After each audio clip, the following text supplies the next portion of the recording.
Hi friends, welcome to 99 recipes. అందరూ ఎలా ఉన్నారు? ఈరోజు yummy and tasty recipe avakaya fried rice. ఆవకాయతో ఫ్రైడ్ రైస్ ఏంటా అనుకుంటున్నారా?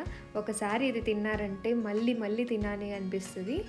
ఏం వంట చేసుకోవాలో తెలియనప్పుడు లేదా అన్నం మిగిలిపోయినప్పుడు ఇలా చేసి ఇంట్లో వాళ్ళందరికీ పెట్టండి, సూపర్ ఉంది అంటారు. మరి ఇది ఎలా చేయాలో చూసేద్దామా?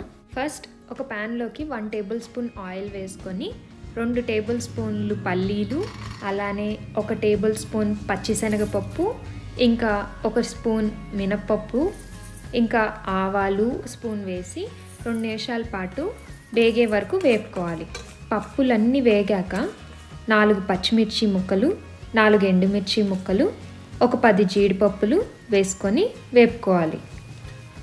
పప్పులన్నీ బాగా వేగిన తర్వాత ఇప్పుడు ఒక చిటికెడు పసుపు వేసుకొని 3 స్పూన్లు మామిడికాయ పచ్చడి వేసుకోవాలి. ఒకవేళ పాత ఆవకాయ పచ్చడి ఉన్నా సరే వేసుకోవచ్చు. ఇది వేసి ఒకసారి కలుపుకోవాలి. అందరింట్లో మామిడి ఆవకాయ పచ్చడి రెడీగా అవైలబుల్గానే ఉంటుంది కాబట్టి మీ స్పైసీ లెవెల్స్ని బట్టి ఆవకాయ మిక్స్ని వేసుకోండి. ఇప్పుడు 1 కప్పు ఉడికించిన రైస్ని వేసుకొని బాగా మొత్తం కలిసేలా కలుపుకోవాలి. ఇలా అన్నం అంతా వేడెక్కేంత వరకు ఫ్రై చేసుకుంటే సరిపోతుంది. ఇప్పుడు ఒకసారి సాల్ట్ చెక్ చేసుకొని మీ టేస్ట్కి తగినంత వేసుకోండి. ఇంకా 1 స్పూన్ నిమ్మరసం వేసుకోండి, ఇది ఆప్షనల్. సన్నగా కట్ చేసుకున్న కొత్తిమీరని కూడా వేసుకొని కలుపుకొని స్టవ్ ఆఫ్ చేసుకోండి. చివరిగా 1 స్పూన్ నెయ్యి కూడా వేసుకొని సర్వ్ చేసుకుంటే తింటే ఉంటుంది. మళ్ళీ ఇదే చేసుకొని తినాలి అనిపిస్తుంది. అంతేనండి, చాలా సింపుల్గా ఈజీగా ఆవకాయ ఫ్రైడ్ రైస్ చేసుకోవచ్చు. రెగ్యులర్గా ఆవకాయ అన్నం కంటే ఈ రైస్ చాలా అంటే చాలా బాగుంటుంది.